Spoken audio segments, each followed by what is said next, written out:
আসসালামু আলাইকুম। আমন্ত্রণ জিটিভির সকালের সংবাদে আপনাদের সাথে আছি আমি আহসানা কাবেরী। জুলাই আন্দোলনের দ্বিতীয় বর্ষপূর্তিতে বহুল প্রতীক্ষিত জুলাই গণঅভ্যুত্থান স্মৃতি জাদুঘর আনুষ্ঠানিকভাবে উদ্বোধন করেছেন প্রধানমন্ত্রী তারেক রহমান। সকাল ৯টায় রাজধানীর শেরেবাংলা নগরের গণভবন প্রাঙ্গণে জাদুঘরের ফলক উন্মোচন করেন তিনি। প্রধানমন্ত্রী তারেক রহমান জাদুঘরের বিভিন্ন গ্যালারি, সংরক্ষিত নিদর্শন ও আলোকচিত্র পরিদর্শন করেন।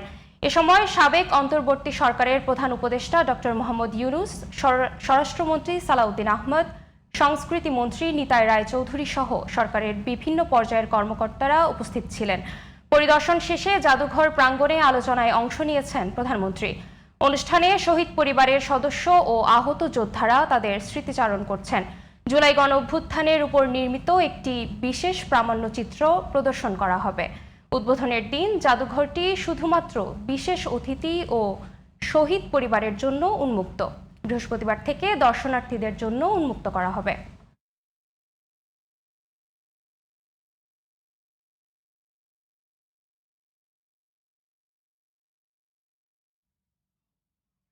জুলাই গণঅভ্যুত্থান রাষ্ট্র পরিবর্তনের নতুন অধ্যায়ের সূচনা করেছে।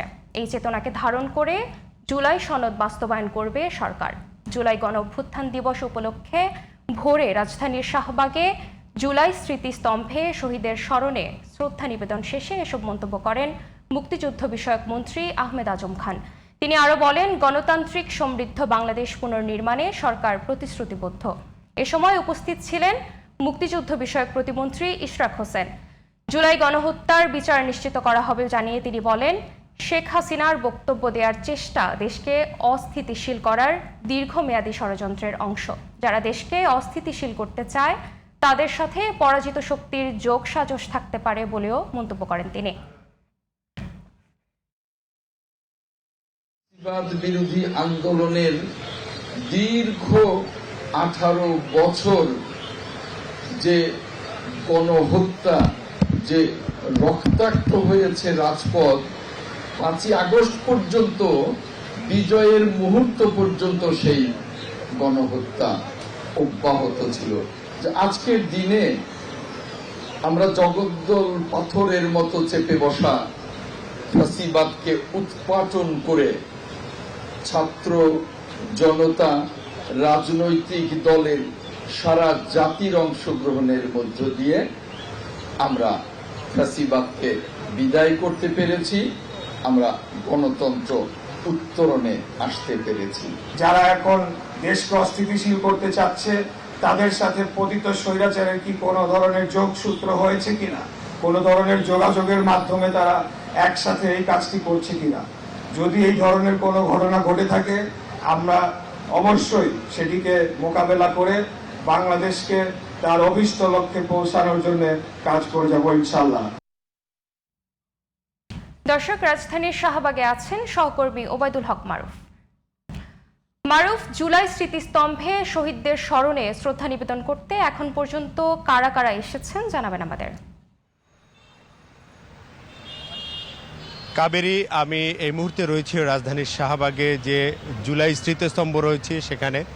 আমরা দেখেছি যে 36 জুলাই বা 5 আগস্ট যে জুলাই গণঅভ্যুত্থান দিবস উপলক্ষে আমরা দেখেছি যে আজ ভোরবেলায় ঠিক 6টার সময় আমরা দেখেছি এখানে মুক্তিযুদ্ধ বিষয়ক মন্ত্রী এবং মুক্তিযুদ্ধ বিষয়ক প্রতিমন্ত্রী এসেছেন এবং এই স্মৃতিস্তম্ভে পুষ্পস্তবক অর্পণ করেছেন। এরপর থেকে আমরা দেখেছি বিভিন্ন সামাজিক, সাংস্কৃতিক, রাজনৈতিক সংগঠনও এখানে পুষ্পস্তবক অর্পণ করেছেন। আমরা যদি আপনাদেরকে একটু দেখাতে চাই যে সকাল থেকে, আমরা যখন সকালে এখানে এসেছি তখন থেকেই আমরা দেখেছি বিভিন্ন সরকারি বেসরকারি প্রতিষ্ঠান, বাংলাদেশ পুলিশ, মুক্তিযুদ্ধ বিষয়ক মন্ত্রণালয়, বাংলাদেশ কৃষিবিদ গ্রুপ সহ বিভিন্ন যে সামাজিক সংগঠন আছে, বিভিন্ন ব্যাংক প্রতিষ্ঠান, আর্থিক প্রতিষ্ঠান সহ বিভিন্ন ধরনের এনজিও, সব মিলিয়ে আমরা বলতে পারি যে বিভিন্ন ধরনের সংগঠন থেকেই এবং রাজনৈতিক সংগঠন সহ সামাজিক সাংস্কৃতিক সংগঠন থেকে এখানে ফুলেল শ্রদ্ধা জানানো হয়েছে। এবং এখানে যারা আগত ছিলেন তাদের কাছ থেকে আমরা জানার চেষ্টা করেছি তাদের প্রত্যাশা। তারা বলেছেন ছাত্র জনতার গণঅভ্যুত্থানে ছাত্র জনতার যে একটা আকাঙ্ক্ষা ছিল যে এবং শেষ পর্যন্ত শহীদদের আত্মার মাগফিরাত কামনার পাশাপাশি তারা সেই জুলাই আকাঙ্ক্ষা বাস্তবায়নে সরকার কার্যকর পদক্ষেপ গ্রহণ করবে এমন প্রত্যাশার কথা তারা জানিয়েছেন। তারা বলেছেন যে অতীতের যে বস্তা পচা সংস্কৃতি, বস্তা পচা রাজনীতি, সেই ধরনের রাজনীতির পরিস্থিতির মুখোমুখি আবার বাংলাদেশ না হোক, আবার জুলাই গণঅভ্যুত্থানের মতো এরকম একটি পরিস্থিতি আবার ফিরে না আসুক। এবং একই সঙ্গে আমরা এখানে যারা আগত ছিলেন তাদের কাছ থেকে তাদের প্রত্যাশার কথা যেমনটা জানতে পেরেছি, তারা জানিয়েছেন যে আবু সাঈদ মুগ্ধ সহ ওয়াসিম সহ যারা শহীদ হয়েছেন তারা যে বৈষম্য মুক্ত একটি বাংলাদেশ চেয়েছেন, ন্যায় বিচার, দুর্নীতিমুক্ত একটি সুন্দর বাংলাদেশ বিনির্মাণের জন্য তাদের যে প্রত্যাশা ছিল, সেই প্রত্যাশার জন্য তারা বর্তমান সরকার কাজ করবে এমন প্রত্যাশা ছিল আগতদের। সব মিলিয়ে জুলাই স্মৃতিস্তম্ভ থেকে এই ছিল আমার কাছে সর্বশেষ। কাবেরী। মারুফ, আপনাকে ধন্যবাদ। সারা দেশে নানা আয়োজনের মধ্য দিয়ে উদযাপিত হচ্ছে জুলাই গণ অভ্যুত্থান দিবস। দর্শক, এ বিষয়ে আরো জানাতে কুমিল্লা থেকে যুক্ত হচ্ছেন সহকর্মী মহিউদ্দিন ভূঁইয়া। মহিউদ্দিন, ঐতিহাসিক জুলাই গণ অভ্যুত্থান ঘিরে কুমিল্লায় কি কি আয়োজন রয়েছে বিস্তারিত জানাবেন আমাদের।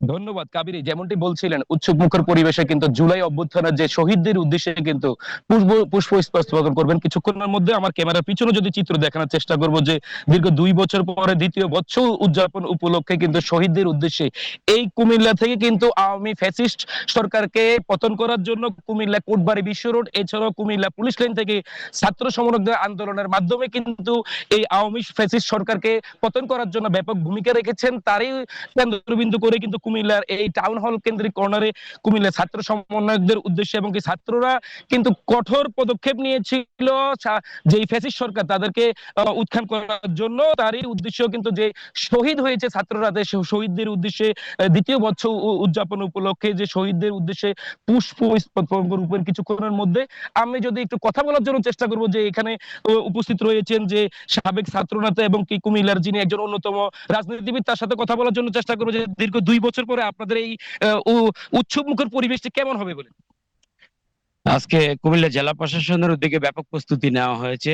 এই আপনার জুলাই গণ অভ্যুত্থান দিবস উপলক্ষে আপনি ইতিমধ্যে লক্ষ্য করতেছেন কুমিল্লার সকল সরকারি দপ্তর, কুমিল্লার সামাজিক সংগঠন, আমাদের বৈষম্য বিরোধী ছাত্র আন্দোলন, কুমিল্লার বিএনপি যুবদল, ছাত্রদল, কুমিল্লার গ্যাজেটের জুলাই যোদ্ধারা, তারপরে যাদের গ্যাজেট হবে, শুধু গ্যাজেটটা বাকি আছে, মন্ত্রণালয়ে জমা আছে, সবাই ইতিমধ্যে ফুল নিয়ে এখানে শ্রদ্ধা জানানোর জন্য উপস্থিত হয়েছে। ধন্যবাদ আপনাকে। তো আপনি যেমনটি জানেন যে কাবারিতে কুমিল্লাতে দ্বিতীয় বছর উপলক্ষে কিন্তু কুমিল্লা শহীদদের উদ্দেশ্যে এই ফুল নিয়ে কিন্তু এখন অবস্থান করছেন। কিছুক্ষণের মধ্যে জেলা প্রশাসক এবং অন্যান্য রাজনৈতিক ব্যক্তিরাও কিন্তু এখানে উপস্থিত হবেন। এই ছিল কুমিল্লা থেকে সর্বশেষ পরিস্থিতি। কাবেরী। মহিউদ্দিন, আপনাকে ধন্যবাদ। এদিকে সরকার ঘোষিত কারফিউ, অন্যদিকে শেখ হাসিনার পদত্যাগের 1 দফা দাবিতে মার্চ টু ঢাকা কর্মসূচি। এমন এক পরিস্থিতিতে 2024 সালের 5 আগস্টের সকাল থেকেই একেবারে থমথমে অবস্থা ছিল রাজধানী। সেদিন সকাল থেকেই ক্ষণে ক্ষণে বদলেছে ঢাকার পরিস্থিতি। কোথাও সেনাবাহিনী সহ আইন শৃঙ্খলা বাহিনীর কড়া অবস্থান, কোথাও কারফিউ আর বাধা ডিঙিয়ে ছাত্র জনতার এগিয়ে যাওয়া। কেমন ছিল দেশের রাজধানীর বাক বদলে দেয়া দিনটির চিত্র, জানাচ্ছেন ইসমাইল হোসাইন জুয়েল।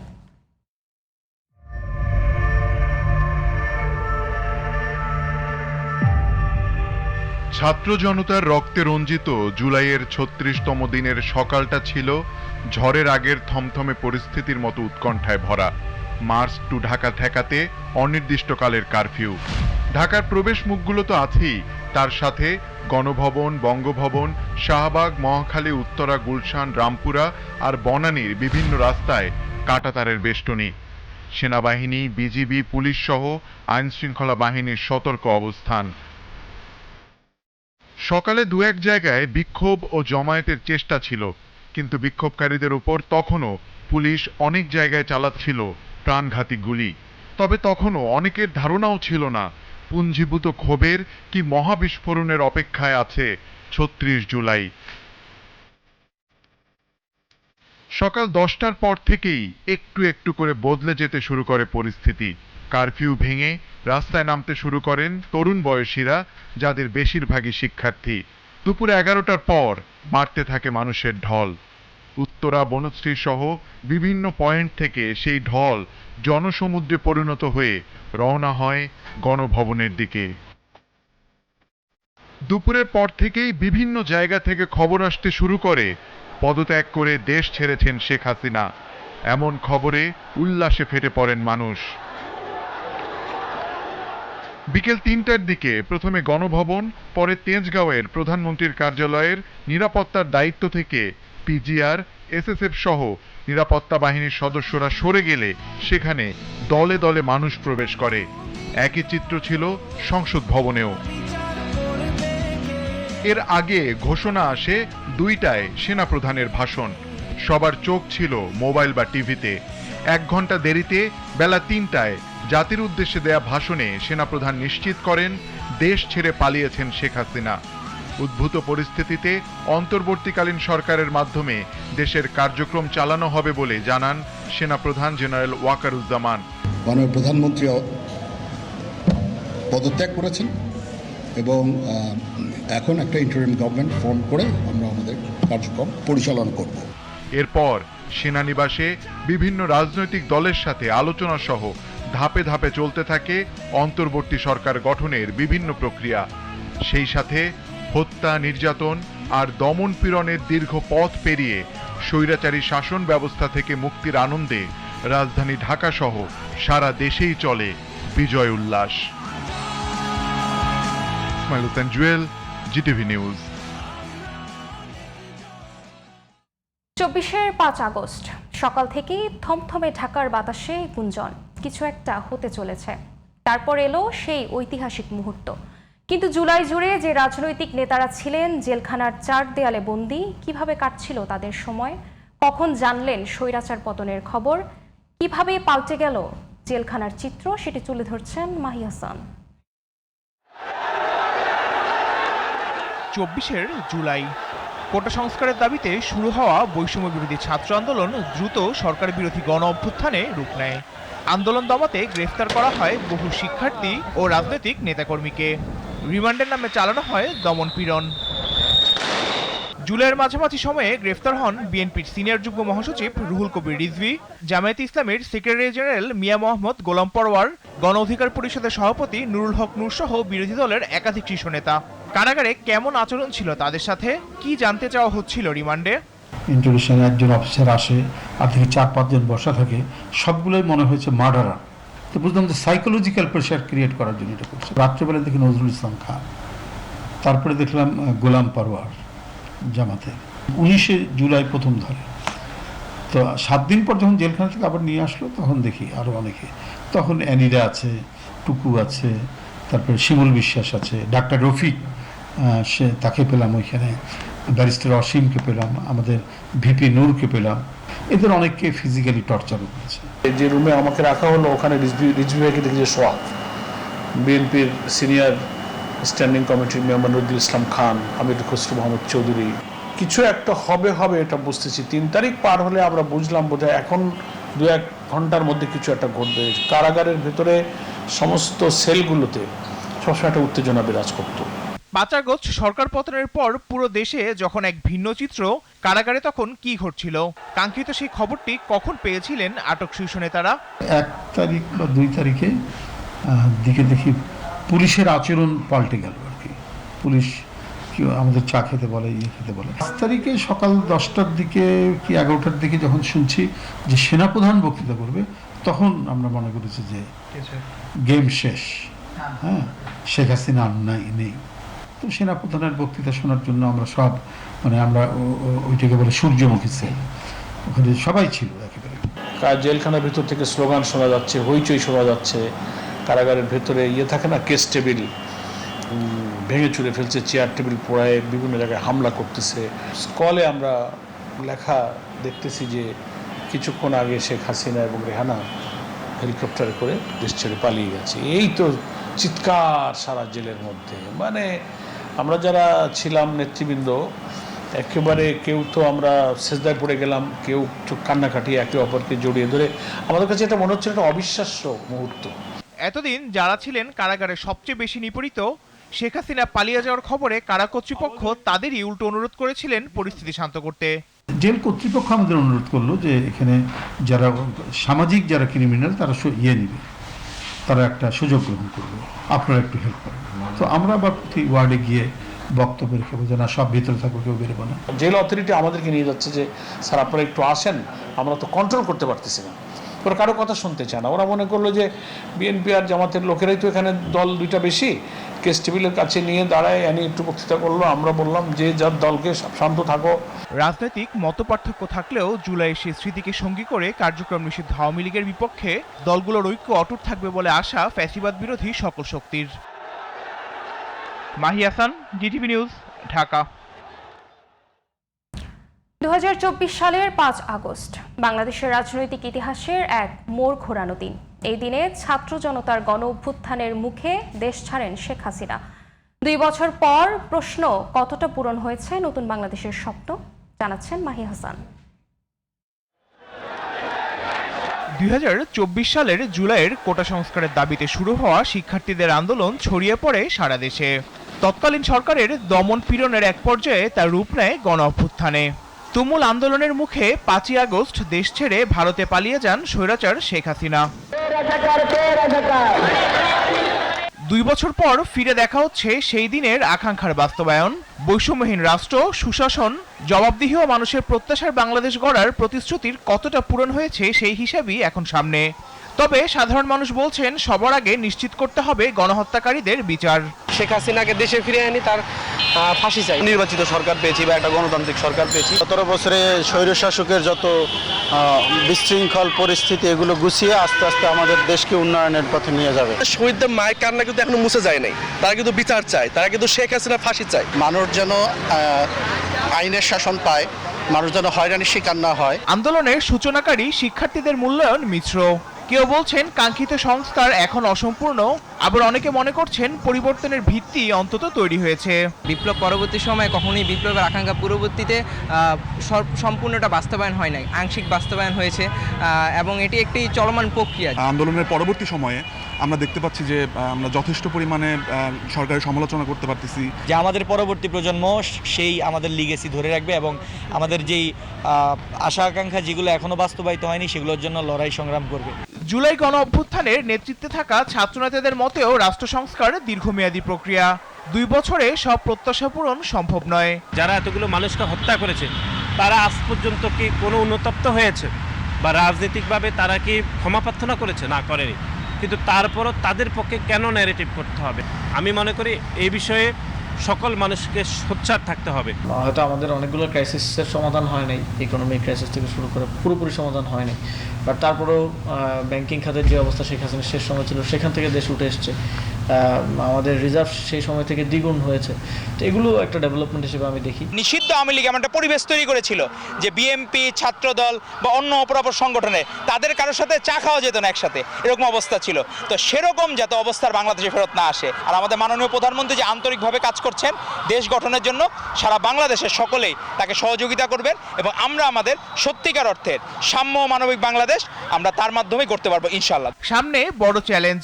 জুলাইয়ের চেতনা ধরে রেখে জনগণের প্রত্যাশা বাস্তবায়নই এখন সরকারের মূল দায়িত্ব বলে মনে করছেন ছাত্রনেতারা।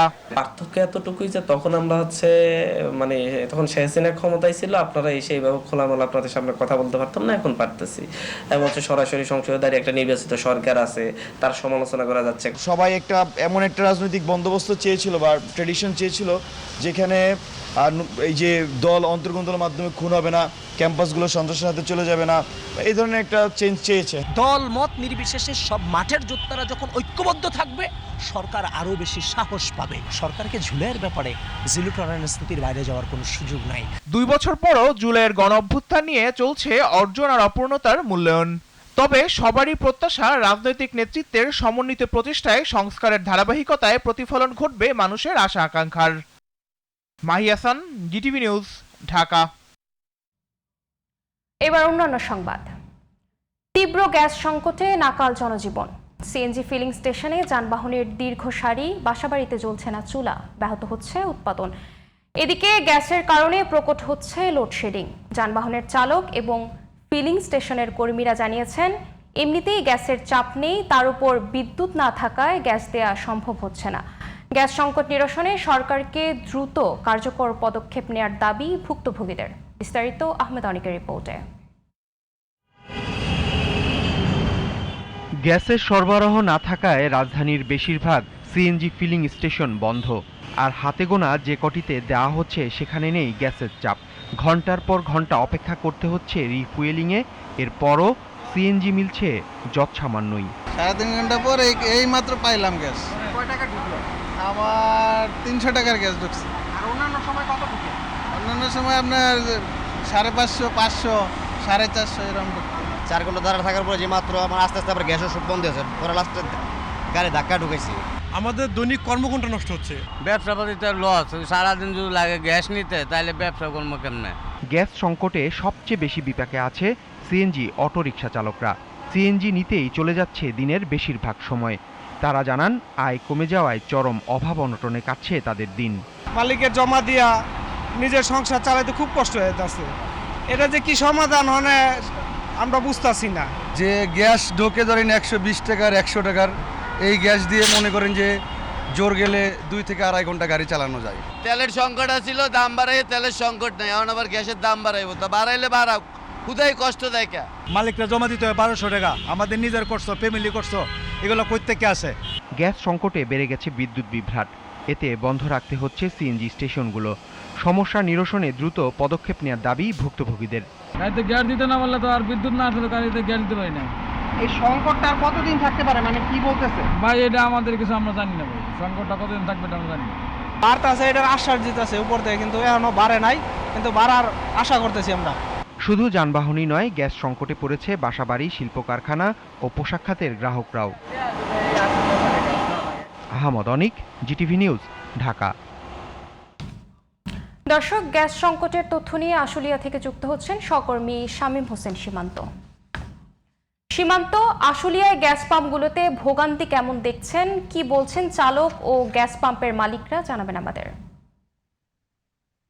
কাবেরী, ধন্যবাদ আপনাকে। আপনি যেমনটি বলছিলেন, সিএনজি গ্যাস সমস্যা এটি একটি জাতীয় সমস্যার রূপ নিয়েছে। আমরা দেখেছি বেশ কিছুদিন ধরে শিল্প অঞ্চল আশুলিয়ায় যে কয়টি গ্যাস পাম্প রয়েছে, প্রায় প্রত্যেকটা পাম্পে গ্যাসের কিন্তু তীব্র সংকট আমরা দেখেছি।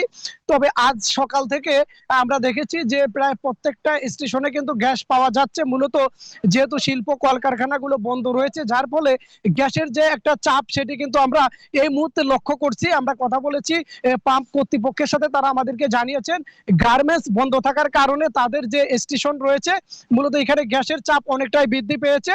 হয়তো ধারণা করা হচ্ছে শনিবার পর্যন্ত এই গ্যাসের চাপটা বৃদ্ধি থাকবে, পরবর্তীতে হয়তো এই সমস্যা আবার বাড়তে পারে, এমনটি কিন্তু তারা বলছিলেন। তবে আমরা প্রতিদিন যেমন দেখি গাড়ির দীর্ঘ একটা সারি, কিন্তু আজ কিন্তু তার ব্যতিক্রম আমরা দেখছি।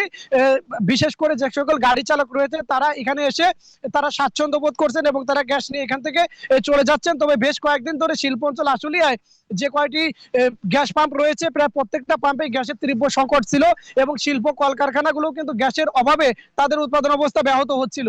তো এই ছিল আমার কাছে সর্বশেষ। সীমান্ত, আপনাকে ধন্যবাদ। কুমিল্লায় গরু ও মুরগির খামারের বর্জ্য এখন আর শুধু বর্জ্য নয়, সেটি হয়ে উঠেছে রান্নার জ্বালানি। বায়োগ্যাস প্ল্যান্টের মাধ্যমে খামারের গোবর ও বিষ্ঠা থেকে উৎপাদিত গ্যাস পৌঁছে যাচ্ছে গ্রামের বহু পরিবারের চুলায়। এতে যেমন কমেছে রান্নার খরচ, তেমনি রক্ষা পাচ্ছে পরিবেশ। কুমিল্লা প্রতিনিধি মোহাম্মদ সেলিম রেজা মুন্সির পাঠানো রিপোর্ট, জানাচ্ছেন জামান আশরাফ। কুমিল্লা জুড়ে দিন দিন বাড়ছে গরু ও মুরগির খামারের সংখ্যা, সেই সঙ্গে বাড়ছে বর্জ্য। তবে এসব বর্জ্য এখন কাজে লাগানো হচ্ছে বায়োগ্যাস প্ল্যান্টে।